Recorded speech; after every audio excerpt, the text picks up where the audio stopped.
seems cold and bleak and you just can't take it anymore. Here it comes, that glimmer of hope, a light shines through the door. It's a hopeless show with Aaron and Rohit. Whoa, it's a hopeless show with Aaron and Rohit. Whoa.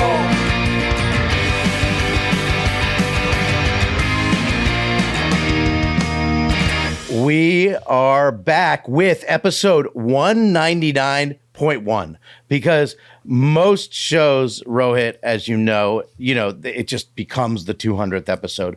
But we're the Hopeless Show, so we want to bring it slowly and methodically and with build-up so that when we get to that episode 200, it's going to really mean something. Yeah. Aaron and I orient our lives around edging. So we figure we should bring you guys into that equation as well. And if you don't know what that is, you can look it up. It's exciting to be on episode 199.1. We've lately had a slew of great guests. We want to thank Ian Edwards, was hilarious, fantastic. Go listen to that one if you haven't. He talks about comedy and math and how he looks at comedy as math equations. And the guy's super successful. So that's fascinating. John Spencer just broke down the Iran war in ways that no one else is hearing, but you get to hear on our show. J. Chris Newberg taught how to do songs in 30 seconds that become viral 5 million, maybe not 500, 5 million view sensations. And then, Rabbi Steve Leder. People have loved that one. There's one more about like spirituality and hope, and another one about thinking differently. There's 2 episodes. So all those you can check out.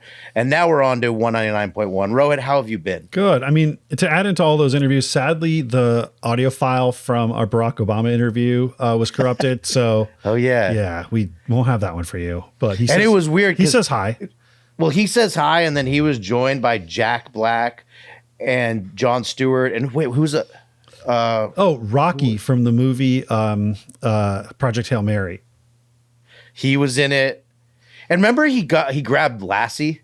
He grabbed his dog from the past, Lassie. Yes. She barked. She was all in black and white, and it was just kind of thrown off the vibes a bit. Black and white audio. Yeah, she was real racist. I mean, she's a product of her time. And remember, Meryl Streep and Julia Roberts came on, but we didn't have time for them. No. But also because Jim Crow Dog just ended up taking up so much time from our recording. So anyway, we're going to get to more guests. And in this 10 episode countdown, we're going to have guests, and episode 200, we have a doozy plan for you. You just might not get to listen to it in like 2030, but we will have, no, I'm kidding. We'll have it this summer or spring. And so, Ro, what else have you been up to? Because, one thing before I forget, if you've been enjoying the show and you want to say something to us, leave a message, rate it with the stars. We don't really do this much, but rate the stars right now. If you're like on one of the apps, if you give it the stars, however many you think we deserve, hopefully it's 5, and you leave a review. We'll even read the reviews. And Rohit, I want to do one right now. Oh. I want to read a review that someone wrote about our show. Because if you read something, it'll help us, one, shape the show. And if you say something funny or whatever, we'll have fun with it. So here's one that someone said. They said thought-provoking, which is, kind. There are many moments in each episode of the show that will have you pause, reflect, and sometimes rewind just to hear it again. It's a show that makes you think, remove judgment, and often offers a perspective not previously considered. Very enjoyable and worth it. Who left that one? Tazula75. Thank you, Tazula. We don't have names beyond whatever your name is, but that's awesome. That's gonna help us do a lot better than we've been doing so far on this episode. Yeah. I feel inspired now. Yeah. I mean, okay, fine. Let's take it for inspiration. Aaron, I think people don't realize how worldly you and I are. So I was just traveling a little bit for work. But before I left for my trip, to Punta Cana for a work trip where I was judging some awards for some advertising industry awards. Called Where The is One Punta Show. Cana again? I think some people don't know. Yeah, so I turned to my very proudly Dominican coworker. She's a good friend, and after I found out I was going to Punta Cana, I turned. No to way her. you knew where it was. I said, "Hey Kim, did you know that Punta Cana is not in Mexico?" But yes, Punta Cana is in the Dominican Republic. She was not thrilled. This is to your Dominican. This is my proudly Dominicana friend. Yeah. But I also, in case she didn't know, in case she forgot, it's very important even to remind people that are from there that, that it's important. Now, that's the thing. It's like, there's a term, it's called mansplaining. And it's when people get really useful advice from men. And it's important that we spread our knowledge to as many people, even if they don't need it, even if they're not asking for it, because it's called like doing a good deed, and you're making the world smarter with your knowledge. So I just encourage everybody listening. It's very important to mansplain, and it's very important to tell people obvious things, because sometimes people might be too afraid to admit they don't know obvious things. I couldn't agree more. And I love your worldly advice. And can I just add a little to that? I went to the Maple Leafs. I'm wearing the hat right now.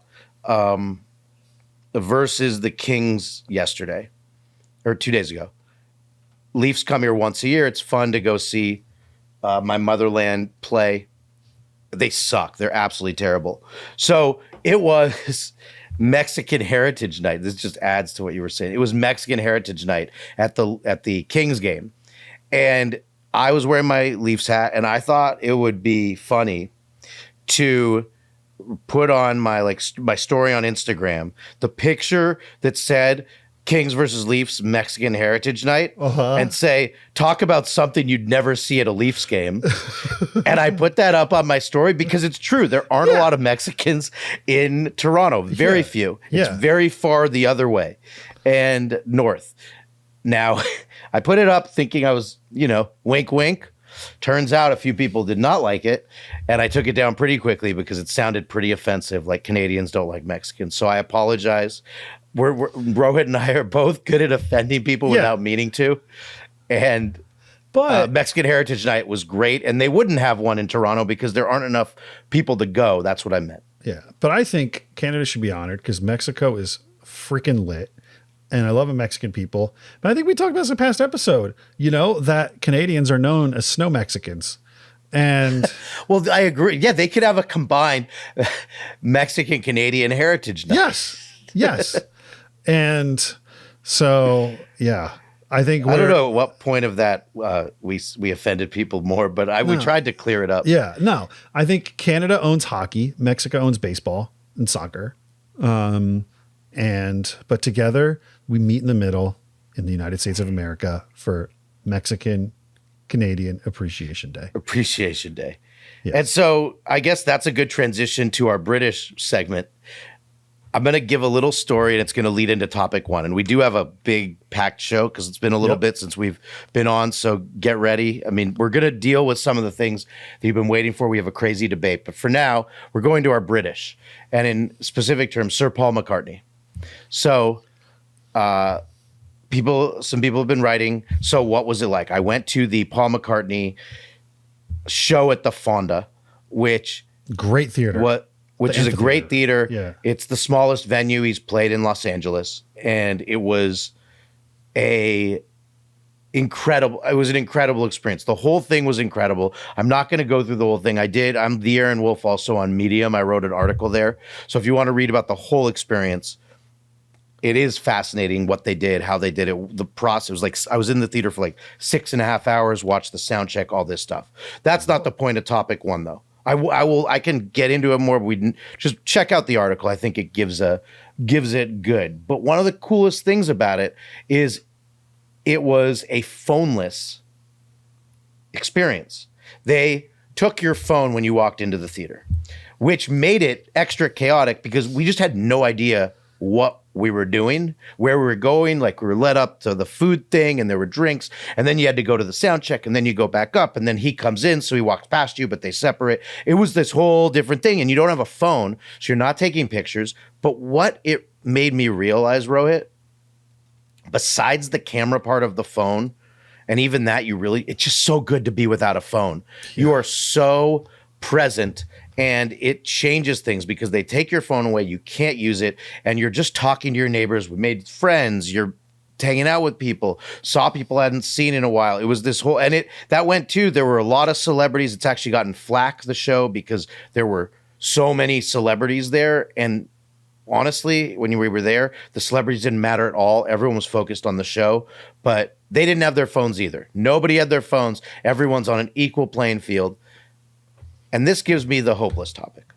So it all leads to this. So the no phone thing, Rohit, amazing.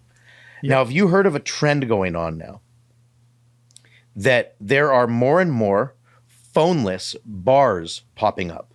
Bars where you go to the bar and you either have to put your phone in a place or it's just not allowed. There's security looking. You cannot use your phone during the experience. And there's one actually on Santa Monica called Delilah.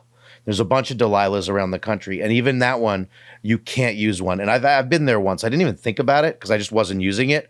But there were no phones being used. We had a Delilah where I was growing up in Toms River, but that was a strip club. Is that the same kind of situation? Maybe. I don't think you're supposed to use actually, that was Delilah's Den. Sorry, it was not Delilah's. I don't think you're supposed to use a camera in a strip club either. Yeah. But here's where I'm hopeless. Rohit, it's such a good experience, but we're so trained to need it and to check it. Can it get adapted and adopted? God, that's really, there's, you've probably heard the term digital detox over the years. And and you've probably heard the term, Aaron, chronically online. If someone you call it, but there's like a new trend called going chronic. I don't know that. I know The Chronic. Yeah. The Chronic is a great album. One of the greatest of all time for my personal taste. But when you call someone chronically online, it means they're like always on the internet all day, every day. They're in their phone. They're using, it's like, they're just too deep into the internet and for too long. Now there's a trend where people are going chronically offline, where they're not posting and I've started to kind of do that. Like I've done really cool things and not posted at all from there, some things. And I'm like not sharing what I'm doing. I'm like sharing way, way, way less and trying to check in a little bit less. I don't even use social media at night before bed, but I have experienced something similar to your concert. And by the way, did you say the Ford or the Fonda Theater? The Fonda. The Fonda. Okay. I said Ford. I was commenting as Ford earlier because it's like a micro version of the Hollywood Bowl and the Greek. The Fonda is a tiny. Yes, I've been to Fonda too. Yeah. There's a bottom that probably has about 400 or 500 people, and then a second level that has another 400 or 500 people. I've seen Godspeed You Black Emperor there. I'm pretty sure. It's the same. I mean, they have the same following as McCartney. Exactly. It's identical. Same crew. But okay, here's the thing. When I went to the John Mulaney show at the Hollywood Bowl a few years ago, they also had a phoneless experience. What they did is they gave everybody a bag and they securely locked the bags, but you kept your phone with you. And I got to say, throughout the night, the amount of time, I was so relieved not to have a phone, but the amount of times I just stuck my hand in my pocket just to feel that it was still there, to touch it. I even pressed buttons, even though it was inside of a translucent bag or an opaque bag. I couldn't even see it. I was just like, it was absolutely like, I was like, wow, I'm a sick person. Really? Yeah. So does that mean Mulaney had a bad night, or were you? No. It was, they just didn't want anybody recording and sharing. No. I'm saying because you were because my experience at the moment my phone was over my, like they had a neck strap, so it was just on your. Yeah. I was like, thank goodness. The only time was when he first went on the stage. I went because I'm like, oh my God, because I was at the front row. So McCartney was 5 feet away and I wanted to take a picture. And then I went once and I'm like, you know what? This is incredible because I'm in this. Everyone's in this. We're all like, this is incredible. Yeah. So I didn't do that. You did it. You kept going. I kept just touching it. Here's the thing: Mulaney killed, and I was so locked in. I didn't miss any jokes, any of that. But it was more just like the comfort of just having it in my hands. Let me know I have it in my hands too much, bro. I'm using my phone when I'm taking a piss at work. Like I'm just like it's in one hand and my dick's in the other, and I'm just pissing, and it's just like, and I'm just like, sure that's what you're doing. You're taking a piss. No, but like. Literally, it's just like anytime I'm not talking to somebody, I have my phone in my face. I'm becoming more aware through these occasions where a phone is becoming bad. And I think if anything, Aaron, the fact that we're noticing the absence of our phone is a good thing. I've even noticed this. like it's less and less, like you're out to dinner with friends, and a lot of times people have their phones on the table like face down. First it was phones face up, then face down. Now I'm starting to see like less and less phones even on the table. And I think that's cool as shit. Yeah, I think that could be, there's a hope thing. Let's try, maybe everyone can try. You don't need to have your phone on the table. You really don't. It's not important. Yeah. So put it in your pocket, and then that's that extra step, and it could just make you a little more present. Yep. I like that, Rohit. That's a big one. And and it's like with meals, and also guess what? When you're watching TV, just try and put it in the other side of the room, or put your face down on the table away from you, where you actually have to further more than reach for it, and you'll actually enjoy what you're watching more. And that's because it's important to be present. This is a little transition. It's important to be present, even when being present sucks. Going to give you an example. This goes to our Crypto Watch Tech segment. Oh, Jesus. But it has nothing to do this. Is it keep getting worse? Please. It has nothing to do with crypto. It's just about money. It's just about the monies. Okay. The monies. I went to the market the other day. Went to Pavilions. So not even Gelson's if you're not from LA.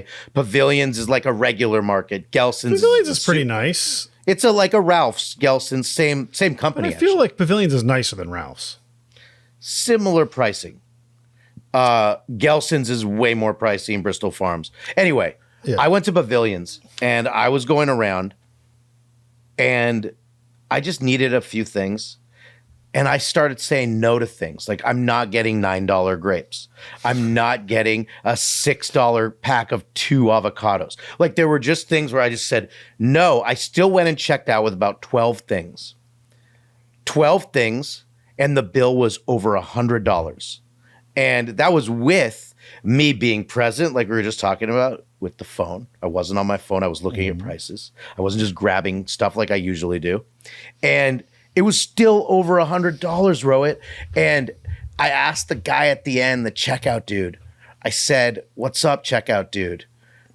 Is it just me, or in the last week have the prices gone up a lot?" And he said, "We're changing the sticker every few days." And so in our tech segment, this is very not tech, but it's very money related. What the hell is going on, dude? Bro. This is a mess. Huh. I felt like we were promised that grocery prices would go down. I don't know who said it, but yeah, we're not going to get into that this second. But yeah, I think there was promises made. Not seeing that. I actually read something really interesting, that there's a bit of a revolt right now that's happening, where you've got big grocers that are introducing, and more they're like, you see Whole Foods use it, digital price tags. Okay. Which, it saves, I think on the pro side, it saves the labor of the employees to be able to focus on more customer service related things, like making sure like all that, instead of doing the stupid sticker stuff. Bad. However, the complaints are, wow, apparently these markets are changing things dynamically, like by the hour. Yep. Oh, that's bad. So you could buy something that could be more expensive by the time you check out, right? Nope. And they're saying that it could be a bit predatory, and I think it's inevitable technology, like the digital license plates and stuff. But like, I don't know, man, that just gives way too much power to the real-time market, and it makes me very uncomfortable. Well, I don't like that at all, Rohit. I didn't like the market thing. I will say that going to Trader Joe's, which I did the next day, way better. Everyone go to Trader Joe's. It just overall has better things. It's cheaper, and the food's still really good. But I'm going to just say, because you were just talking about promises, right? So I think this, do you have another thing? I just have one more thing to further contextualize your point. Yeah. This weekend, I went to Erewhon, right? I don't usually go there, but I went there to get some special. It was Easter weekend, kind of some nice, like stuff for the house, like some cool foods, and can you just say what Erewhon is for? Sorry for our listeners to know. Erewhon is known as, it's like this little tiny trendy market, like grocery market, that is like, they're famous for like $30 jars of soup, right? And the Kylie Jenner smoothie. Yes, and is it Kylie Jenner? Kendall Jenner. Sorry, Kendall Jenner. Yeah, smoothie. and they've also got like Sabrina Carpenter, I think maybe, but they've got like, they got a bunch of celebrity smoothies that are $25. Okay, $25 smoothies. Everything is outrageously expensive. And you want to know the fucked up part, Aaron? I'm in Erewhon this weekend, And I was just in other grocery stores a few days earlier. I'm like, oh, Erewhon's not as expensive as I remember. Just because that's how much the other groceries have gone up. Oh, Like, wow. That's scary. It's Yeah. really scary because Erewhon is like a luxurious like grocery experience. And yeah. Oh, it's normalized it. Or either that or the other prices have gone up so much that everything is costing like a luxury now. Well, I think this is now thank you for that is interesting because I do think we have hope. And it's a perfect lead in because we were talking about the promises shit. That we were given, Rohit. Okay, right? So it leads into our MAGA Monday, which if you've listened to the show, it's our MAGA Monday, Totalitarian Tuesday, Extremism Wednesday, and Tyrannical Thursday segment. Because it's basically every day And these fucked days. up Friday. And yeah, exactly. Which could mean multiple things. Yeah. This segment, though, it's all about extremism. And luckily, because we were promised this a little over a year ago with the new regime, right? The new administration. We were promised, the gas prices are obviously way lower now. The market, the food is better. We're not in any wars. All those things we were promised have happened. Yeah. And I then today, Rohit, just today, a few hours ago, I got an email from Donald J. Trump. Now, why did I get this? Because if you remember back in the day when we did the show and he was president the first time. I signed up to get his newsletters because I thought it would be funny to read the newsletters that were going out. So I signed up and then I unsubscribed when probably when he was no longer president. And I used it simply for this show. And I don't want any political emails, period. And then I got one today because it's been a long time since I subscribed and I've got to resubscribe. So Rohit, I would like to live on the air because all these promises that he gave us that he's obviously held up, I want to read his email to you. I haven't read it yet. Can I unveil it? Please. Are you looking forward to the hope he's going to bring? I don't even know what to think, but all right. It says, I tried to email you an acceptance letter, but it never got delivered. Did I send it to the wrong address? It's a picture. It says, the top of the picture says, I am Donald J. Trump. And then it's a picture of him. That's the start.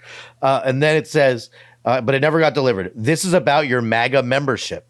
Dear Aaron, this letter outlines the dangers that will come if we do not step up and stand together in the upcoming midterm elections. I am personally asking you to read before it's too late. And then it has his signature that's like 5 pages long. It's just like the squiggly thing that goes on he's forever. got a nice signature. The one that I'm looking at right now, it's got a D, then it's a lot of squiggles, then it has like little teepee, and then it has like 7. So it's got like 7 or 8. It looks like a heartbeat thing. Like, Yeah. I actually think it's a pretty aesthetically pleasing signature. It just doesn't say Donald Trump, but it's kind of neat. It says, duh, beep, beep, beep, beep, sure, beep, beep, beep, beep. Yeah. So are you ready for the letter? Yep. I don't know what I'm going to get. I'm going to click read Trump letter. Here is what it's. All right. Ready? Yeah. It's not that long. Dear MAGA Patriot, you were just admitted into the one and only MAGA midterms membership. Before I count to 10, accept your membership. And then it has the number 10, the number 9, the number 8, the number 7, and then ... I need you on my team because if we lose the House or Senate, the radical Democrats will launch endless investigations, witch hunts, they'll open the borders and push their woke agenda on your children.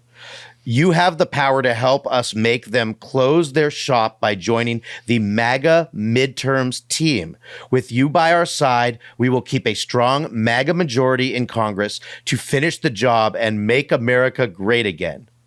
We've been trying to do that for a while, but everything's at stake right now because you still haven't accepted your MAGA midterms membership. And then it says, the number 6, then 5, then 4, then 3, then 2, then 1, ... Become a member immediately. Well, Rohit, what are your thoughts? How quick did you become a member? Did you do it before you counted down to 1? Well, you ready for what just happened? Good thing you asked. I was about to click out of it back to my email, and as I went to move to the heading for the Gmail, something popped up, which I didn't even know they could do. Another thing popped up before I could click on the Gmail tab that says, "Wait, before you go, ... stand with Trump." And then it says, "I am President Trump, but I need all the support I can get to keep the MAGA movement's momentum strong through the midterms and beyond. Will you make a personal sacrifice today to stand with Trump and help us protect our Senate and House majorities? Complete my donation." Now I'm going to click out. Now I'm out of it. Who knows what more spam I'm going to get because of that. All for the show. So Rohit, tell me your thoughts. The countdown thing was actually the part that got me the most. It's like, first of all, number one, nobody should believe that's actually from Donald Trump. Real politicians, like, I don't care if it was Barack Obama, Joe Biden, Donald Trump, Nancy Pelosi, whoever said, none of them are actually sending those messages. It's their staffers. Number two, they can't actually count in an email. So how dumb do you think people are? It's the fact that you're trying to count in an email and it's a static email with HTML type. Okay. Yeah. Okay. Number three. God. Now you sound like Joe Biden. Yeah. Listen, Jack. So yeah, I don't even, I'm sorry that you are subscribed to that, but I think I'm not subscribed. They're trying to get me back because I unsubscribed. Maybe you should, just for the shits and gigs, to see what he says. Oh no, I'm not going to unsubscribe right now. Okay, we'll get more. Good. We've never read one, at least in a long time since the first thing. We've never read one out loud, so I was actually curious what the ploys were. And I honestly, you're the marketing guy. I just think it's real. It's like so simple. It's like simpleton. They're not doing it. It's like, it's almost, it reminds me of Sesame Street. Like, all right, everybody, we're going to count to 10 and 1 and 2 and 3. And then there's like, and the bubbles and the count, the Dracula, we're going to count the count. We're going to count the 10. It's like, it's so rudimentary. Yeah. Politicians talk to you as no higher than a third grade reading level, but I guess anybody that is actually like activating off those emails is probably at that anyway. So, all right. Well, you have some. Yeah. Anyway, I hope we've given hope with that, just that we're sharing things that you might not know, which is what we're about at this show. We sacrifice for you. So you've got something before we get our learn on, right, Rohit? Yes. Before we get our learn on, this is about the RAF, the Royal Air Force. So this is like the British pilots. It was just revealed that they had actually blocked, and there's like, I guess like a lawsuit or something, but the RAF blocked 160 white male pilots, and they canceled their they suspended their training, and this was all just kind of revealed in 2022 because they weren't hitting the correct diversity quotas in the Air Force, and these were white guys that were in training, and apparently they were told, yeah, your training's on pause because we do not have enough people and women of color that are trying to be pilots, so we're not going to hire any new pilots, even though we have a shortage of pilots. And they held them out, and it was just, I guess that it's been going through the courts, and apparently it's just recently confirmed that it was unlawful discrimination. 31 of those pilots of the 160 have gotten compensation as a result.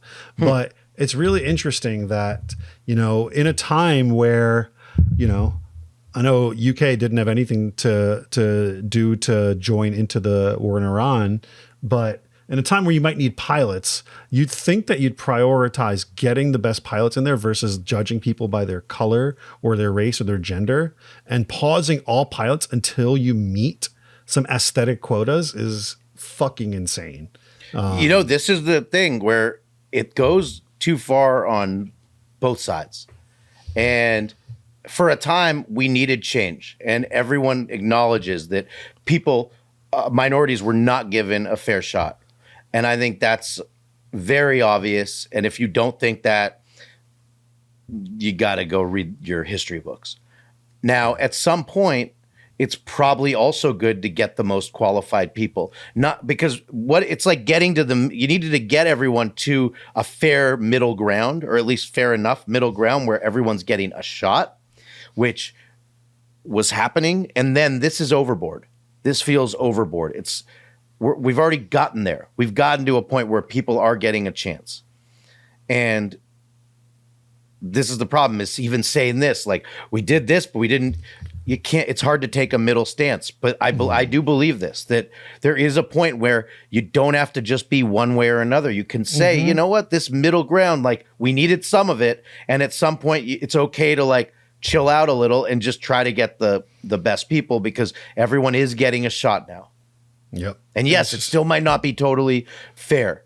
It's just at some point you need to chill out on some of these things so you get the best people. Yeah, it's just crazy.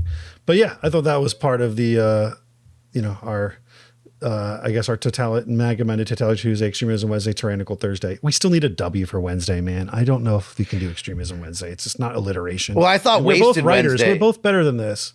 Wasted Wednesday. No, that's too. We're better writers than this, dude. Like Aaron, Tyrannical Thursday, I like. is great. We just have, as a promise to viewers, we'll move on, but we need to figure out what the Wednesday name is. What the Wednesday is. We've really let you down. Aaron and I are responsible for that, and we're really sorry. We're sorry, but that's why we're going to get our learn. We'll do better. Be best. Yes. My favorite tagline.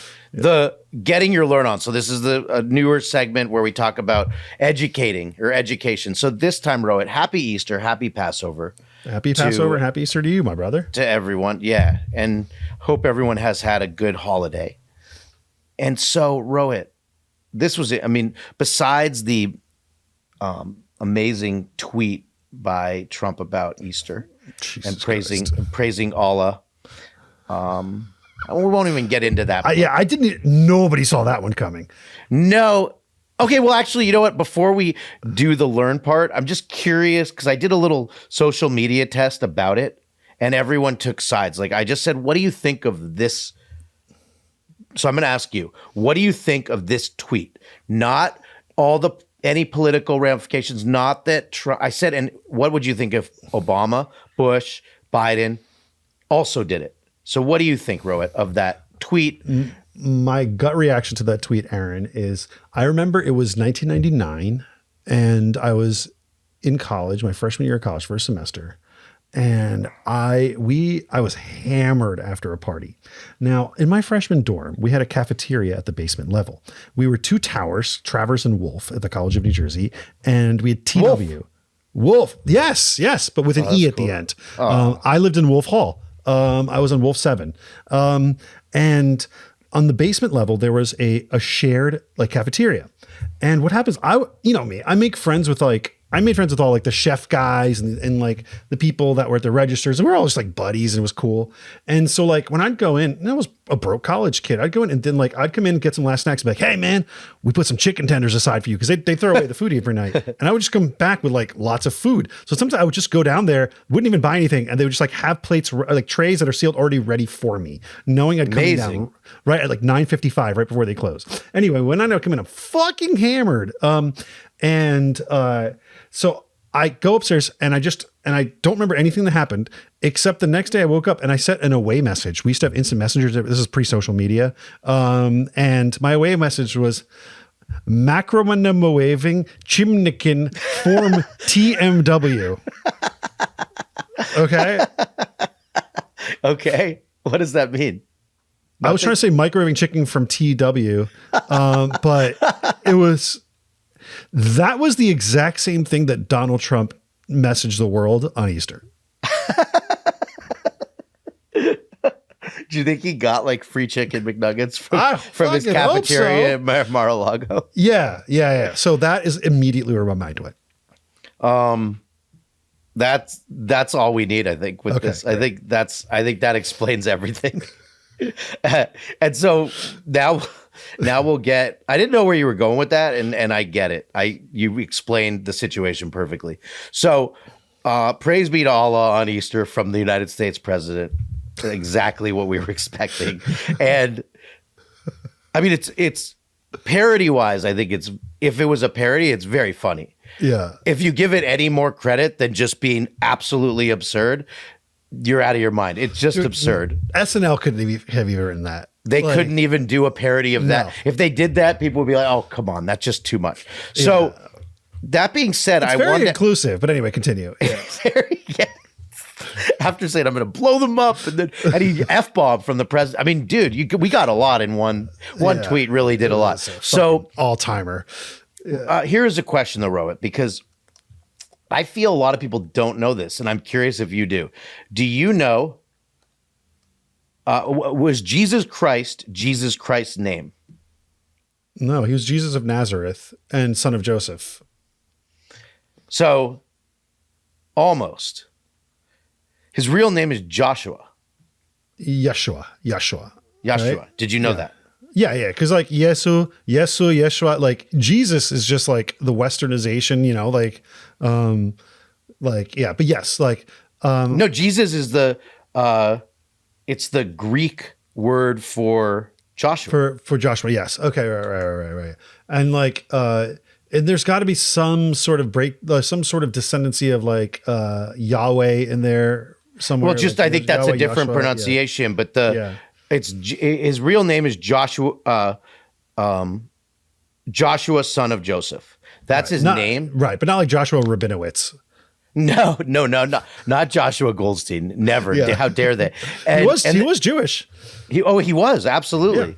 Yeah. And then ask Mel Gibson, and then Christ. So what does that mean? Christos means holy, son of God. So what's your final answer? Like the son of God. So you think Christ means crown, king. Christ is king. So Christ is chosen one or savior. Yeah. This is 12 years of Catholic school, by the way. 12 years. That's why I was actually talking to my dad this weekend, and I anyway. The point of it is, I was wondering on Easter how many people actually know what Jesus Christ, what his actual name was, and even you didn't fully nail it. I mean, as a Jesus of Nazareth, but yes, but it's like that's in like the King James Bible is used Jesus, but like yes, understanding there's Yeshua, Yahweh, like there's like obviously other pronunciations, especially as you get closer to the Levantine, you get much more of the authentic naming or nomenclature rather. Well, that's why we're an education show, because we educate each other. Love it. And the audience. And I was thinking, man, I bet a lot of people don't know that. All right. So debate time, right? Yeah, we got two, but I'm really excited for the first one. The first one. And this has been building with Rohit and I because it came up. Anyway, we'll just go right into it.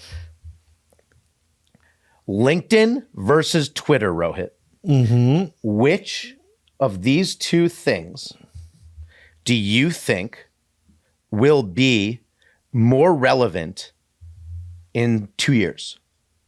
I mean, they're both very relevant right now. I think Twitter. I think Twitter, for the reason that, like, they have actually gotten bigger and not smaller. They're starting to get a lot of bounce back from people that left for Blue Sky. The media is still on there. Advertisers are coming back. Don't get me wrong, bro. Today. So you have the Artemis 2 that is doing a slingshot around the moon. And today they released the most high-res video ever of the moon's surface. And it was done through Netflix with a live stream. It was amazing, right? I didn't see the whole thing, but I saw clips, and you still have people on there that are like, this is fake. This is AI. Really? Yes. You still, like, it's the thing. When in the town square, you can't have a town square without idiots. You'll always have idiots. Whereas you compare it to LinkedIn, LinkedIn is a more full of people who like to bloviate, people who grant themselves some sort of sage-like importance where their advice is paramount to other people's professional success, and therefore they must post about it. And there's some really unhinged shit. LinkedIn is a necessity, and Twitter, I think, is the world's town square. Hence all right, we sort of agree, but don't. So I appreciate your opinion. I definitely don't agree with you about LinkedIn as in 2 years. I think it is. Well, I'll start with that. I think LinkedIn within 2 years is going to be background noise at best. And here's why. I think that LinkedIn is going to become basically this background layer. It's only really confirming, if you think about it, it's just confirming labels that someone had and titles that they had. It doesn't really talk about how valuable they are. It's an app too that I've just never understood as someone who's in different fields. And I've been asking people like, what do you think of LinkedIn right now, who are in more traditional fields? And everyone says, it's frustrating. I can't trust it. It's just, who knows who's actually doing what. And to me, this is the problem. It's not talking about what people actually have as talents. It just talks about how they've done it in the system and then how they've been labeled. So if someone was a manager or a vice president at different places or whatever title they want to give. And as we go into the future, I believe title-based excitement is getting totally outdated. And it's more about actually someone's capabilities. It's not just about the brand, but it's about what you can actually do, how you think, how you approach problems, how you actually can help the company, rather than, you had these 5 titles before. I really like what you're saying, and I think I think there's nobility behind your predictions. However, when you're talking about judging people based on their actions, not their titles, the simplicity of it and the reality of it is, how are you going to do that and make everybody read a paragraph versus when that's the whole point where titles exist, because titles are supposed to be representative of experience. And I agree with you that people lie. There's actually this LinkedIn translator. What you can do is someone's like, I worked on a project for 15 minutes, right? And then it'll translate it to LinkedIn, right? And it'll say something to the effect of, real world learnings, how short sprints can have long-term effects on and real life business impact. I go on LinkedIn 0 to 1 time a year. Yeah. I mean, here's the thing. In my field, because I'm in a creative field, but in the professional space, in the professional world, if you don't have a LinkedIn, it's much harder for it. Essentially, it's a place for professionals to post their resume and their job experience and connect with other professionals. So I believe, Rohit, that I understand what it is now and what it was. I think as we head into the future, as we head into the next couple of years, it is going to further just go into the background, and there are going to be new things and new ways of evaluating, because people are just not going to care about those labels and titles, which I personally, even when we work with people here, it's never about the LinkedIn. It's always about, even when it's more of a trade-based thing, it's, what do you know? You ask, what do you know about this, this, and this, and this? I don't really care about your credits, because anyone can have credits. Anyone can say they have different labels. I don't care. So it goes back to Twitter, right? Yeah, so I think, though, that's really applying a creative field lens to, I don't hire people. Someone's portfolio is far more important than their LinkedIn. It's 99% more important, but I think that the majority of workplace in the world is not professional. And you've got, it's not creative. This goes to a deeper question. Rohit, this goes to a deeper question, but we don't have to answer this right now. I think this can be a hanger. What is the professional field? You're saying this based on the professional field looking the same as it has looked. I think it's changing rapidly, and it's not going to look like it within a year. It's going to keep not looking like it has ever looked before. So all the things that I believe, or lots of the things, all is an extreme thought. A lot of the things, or many of the things, even some of the things that were the ways people operated, are going to be totally changing. Yeah. AI is going to change the scope of how we know every job out there. And yes, the workplace is absolutely going to change. And yeah, honestly, AI is going to take about 50% at least of all the job descriptions and titles and everything that you're going to see on LinkedIn. So you're absolutely right. It's going to change. It's going to change because of AI. But I think that further just pushes the need for, and here's the thing, it's not just about posting what you do. You're getting verified from other people. You're getting reviews from other people. You're connected to other people. Then you can serve. It really is, it's a networking platform. It's a networking platform for professionals. So we'll see what happens. We have, a couple of years to see what happens. I think it's going to be very outdated and it's just going to kind of exist. I do think that Twitter is also going to be outdated, but it's going to be a thing that's there for fodder for some people. I don't go on it much, a little bit. I don't have an account, as we've gone over a bazillion times here, but we have our I Am Able Foundation account. If you want to go follow that on Twitter, you can. I just think it's also becoming more and more just, for some people, fodder to read dumb stuff, and some companies, and I'd say half the people I know use it and half I don't, of people I know at this point. So I just think anyway, I think that it will be more, but it'll still not be. I think both are kind of getting pushed. In 2 years, will be way less significant. A lot can change in 2 years. Absolutely. I moved the other debate to next week. Yeah. I think, it's because we are, we've had some great discussion, but I definitely want to make sure we get through our agenda. So yes. Aaron, sports, right? Let's do sports. Yeah. And also chime in. We want to hear about what you think of these debates and things, because I think it's interesting. I think some of these things are interesting to think about. So speaking of which, Rohit, did you see the greatest game defensively in Major League Baseball history? Saw the highlights. Oh my goodness. And I saw one photo from I don't know if it was the first, second, or third one, but they have the aftermath. But anyway, why don't you tell our listeners? I'll give the brief. Joe Adell of the Angels. And if you don't know him, he's a big name just because he was really hyped, but then he was think the number one pick, but then he hasn't fully lived up to the hype. And last year he had his first good year. Right fielder. He's still young and he's very good. When you make a catch in baseball that saves a home run, that could be the highlight of the month for your team. And it's definitely going to be, a highlight. It's going to be on Instagram. It's going to be on YouTube. People are going to be sharing it. Those things are shared. If you can make two in one game, oh my God, I don't think I've ever seen it. That's an all-timer, dude. All-timer game. To make two. I feel if anybody, Kenny Lofton maybe might have done it. Maybe. Or I was thinking Torrey Hunter. Didn't he do a bunch Torrey Hunter of was an awesome. Or maybe his teammate. Maybe Mike Trout, Adele's teammate. Yep. Maybe he's done it. But then to make three, which is what Joe Adell did. And these weren't just it could have been a home run. These were jumping over the fence. The third one, he went into the crowd. Was the most amazing defensive game I've ever seen in Major League Baseball. And still row it, because we got to do a new take than what people are saying, right? I don't think it's the most amazing thing from that game. I thought you were going to say the Angels lost. No, they won 1-0. They won. So he literally, any of those went over, they wouldn't have won. I mean, before you go on, I just want to say the picture from the third one is just that's to it. visualize this for the viewers. Oh yeah, explain it.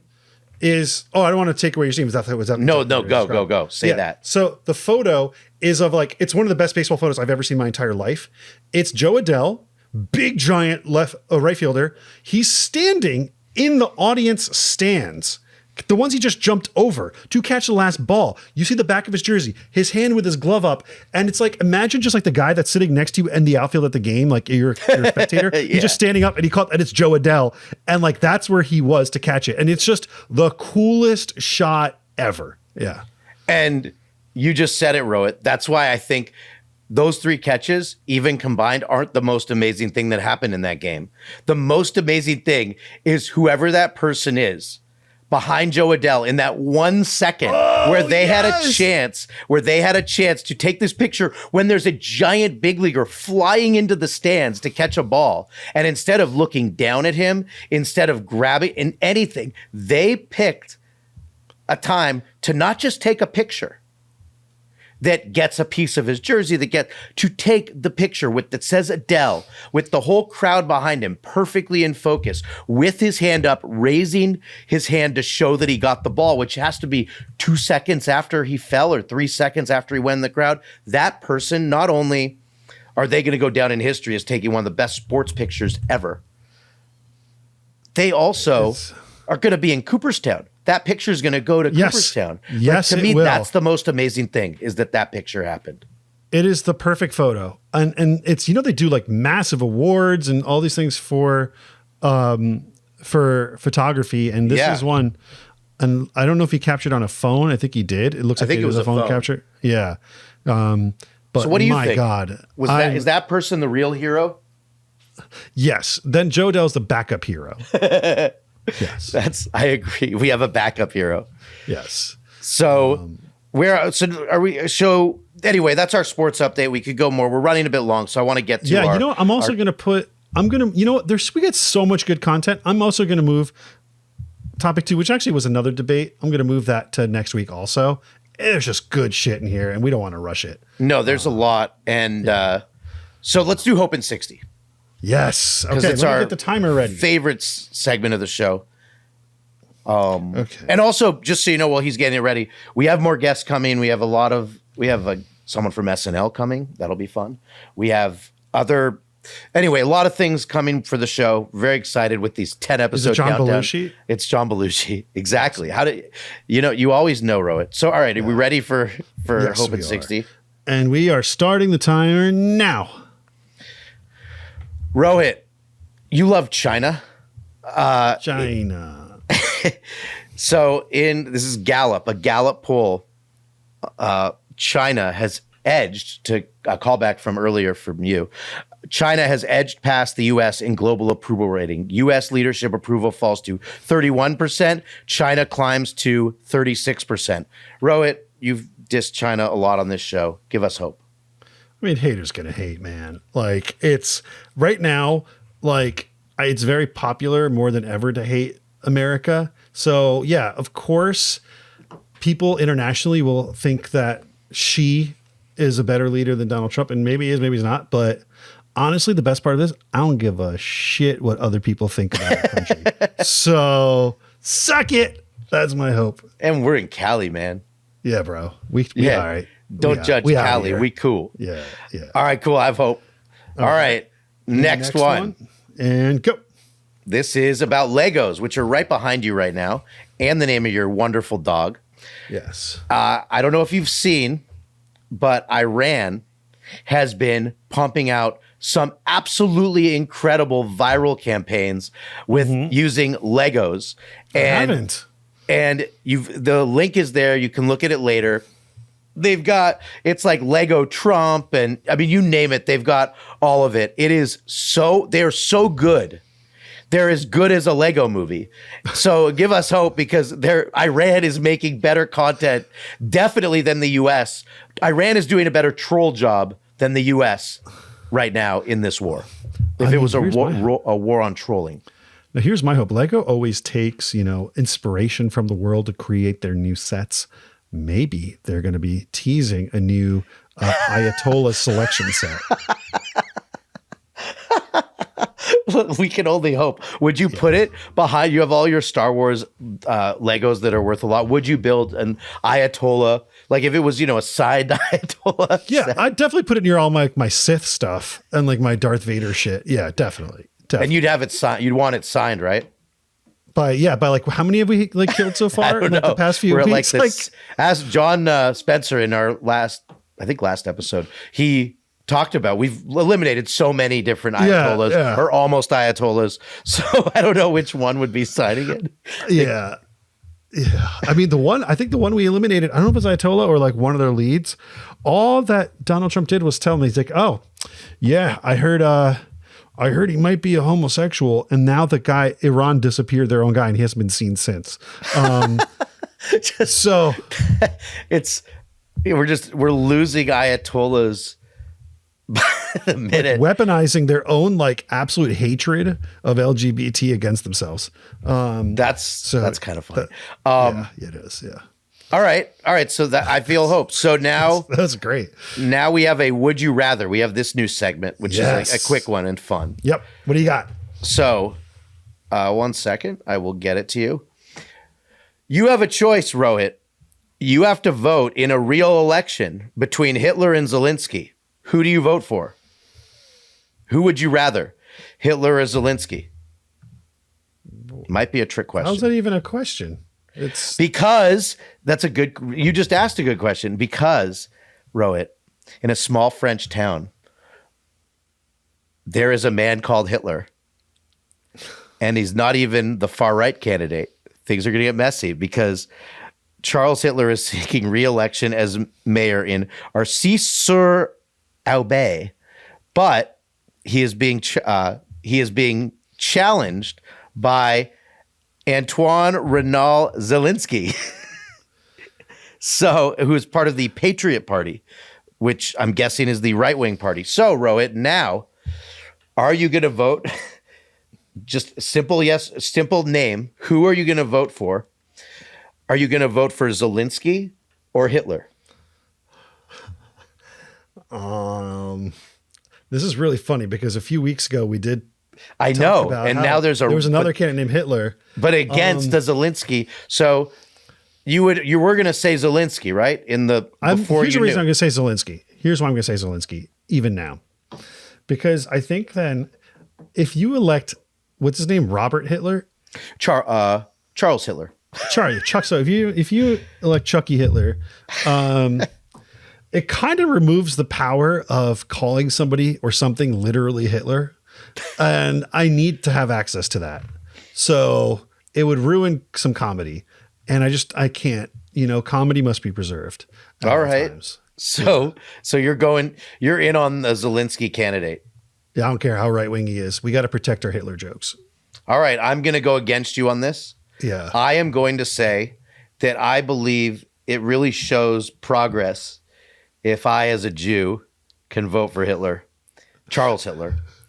So I would do it just to say, look, this one guy can't screw the name, and there are other Hitlers out there that are, I can't believe it. I mean, this sounds there like are other Hitlers out there Always that are Sunny good guys. people. Yeah, like who writes our world? Like, it's happening. All right. Well, speaking of writing our world, Rohit, let's do from 4chan, the most insane segment that we have before we have a great hope fulfilled. The 4chan with love. Okay. And Aaron, this one we're going to pivot a little bit. Actually, going to be pulled from Reddit, but it's just as unhinged. Same thing. Is it as unhinged? Yes. Same. So, well, that's it. Trust me. They both are absolutely idiotic, but yeah, they're specific. But anyway, I thought this was nice. So this one is titled, I started using Leeches daily to lower microplastics and my libido went insane. So guys, the post is, and this was posted on More Plates, More Dates. This is a weightlifting subreddit, which I don't weightlift, but well, I can tell. Yes. Fuck you. It's because my torn rotator cuff. That's why. Right. Anyway, guys, I'm starting to think the medieval doctors were actually accidentally onto something. Everyone keeps talking about microplastics lowering testosterone. There are already studies showing that donating blood reduces microplastic levels in your body. The problem is you can only donate blood so often before the Red Cross starts asking questions. So I started thinking about historical solutions. Leeches. Hear me out. Leeches were used for centuries for bloodletting. Modern medicine abandoned them mostly because we got antibiotics and surgery, not because the concept of removing blood stopped working. So I decided to run a small personal experiment. Here's the protocol. 1 leech per day, about 45 to 60 minutes. Rotate placement sites so the same area isn't used twice in a row. 2 months in and the results are honestly ridiculous. Sex drive is way higher. Morning wood is back like I'm 18 again. Energy levels feel better. Skin actually looks clearer too. My theory is simple. Microplastics circulate in the bloodstream. Remove small amounts of blood regularly and these slow the overall load. People are spending hundreds on supplements trying to fix hormones when the answer might literally be a $12 jar of medical leeches. Before anyone asks, yes, they're reusable. You just keep them in a container in the fridge between sessions. Not saying everyone should do this, but the medieval guys might have been cooking with something here. Rohit, I think they're onto something. This seems brilliant. I agree. I've never in my life wanted to try leeching. And I'm like, I really want to try leeching. And he said leeching. leeching. Yes. And Leeching. leech lives matter? Leech Guess lives. so. Oh, God. Yeah. Dude, one of the top yeah. Got to bring back leeches. Yes. What is the top comment? But by the way, there's 5,400 bookmarks on this post.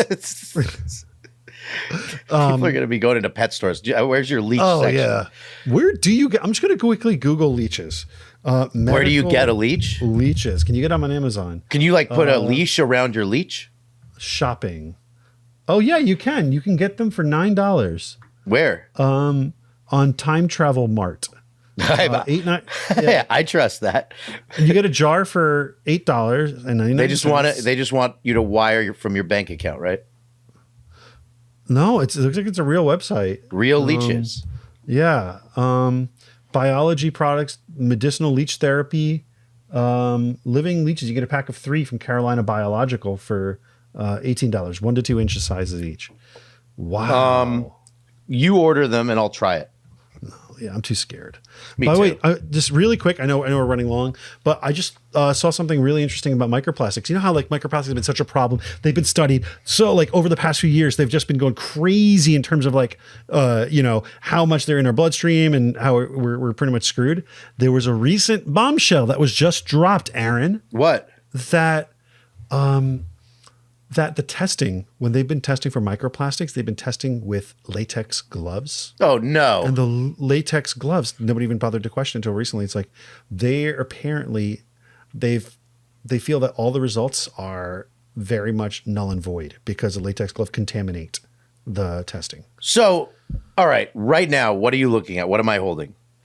Paper. A paper cup, right? You know why? Mm-hmm. In our office, we've had plastic cups. When Ian Edwards was on the show like a month ago, he came in with his water bottle, and then we offered him like some drink or something with the plastic cup, and he went on like a 5-minute thing about how plastic will kill me. You got to stop. You got to either use mugs or paper. So a month ago, we got paper. Now you just told me, and Ian, you might be wrong, dude. You just told me that maybe he was wrong and it was just the glove and we can get our plastic cups back. Maybe, yeah. They're saying all they're saying is that the results are contaminated and therefore not high confidence enough. Oh man, I don't know. Well, You know what? Water tastes good out of paper. I like it. It tastes the best. I'll tell you, water tastes second best out of glass and first best out of paper. No. Oh, if you ever get a chance, out of a silver cup. Oh, yeah, those things. All right, but that's getting fancy. I'm talking about like disposable things. So, all right, well, we have hope fulfilled as a last thing. We're going to get the submissions. We do have a bunch next time because we're running very long. We've had to skip over stuff. We hope you've enjoyed the show. Again, rate and all that. And we have one hope fulfilled, Rohit. But it's almost a hope fulfilled. It's almost. Literally by someone named Hope. Rohit, did you know there is a baseball player on the Dodgers in AAA, and his name is Zaire Hope? Oh, that's nice. Zaire Hope. And he was doing really well in spring training. He made a bunch of good catches, and there was hope that Hope would make the Dodgers. Unfortunately, he didn't. And I checked just now his stats in AAA so far, and he's doing pretty bad. He's only batting 184, no homers, 6 RBIs. But the hope is Zaire Hope is only 21 years old, and he's already in AAA. He's or Double A. Oh, he's batting 250. 250 now. Yeah, Zaire Hope might only be batting 250, but I think, you know what? He's a young kid. Looks like a nice guy from Chesapeake, Virginia. So, yes, Aaron, we got to end the show right now. We had a great time talking everything from Paul McCartney to all our various stories and great tweets. And I got to say, it's good to be filled with hope at least once a week.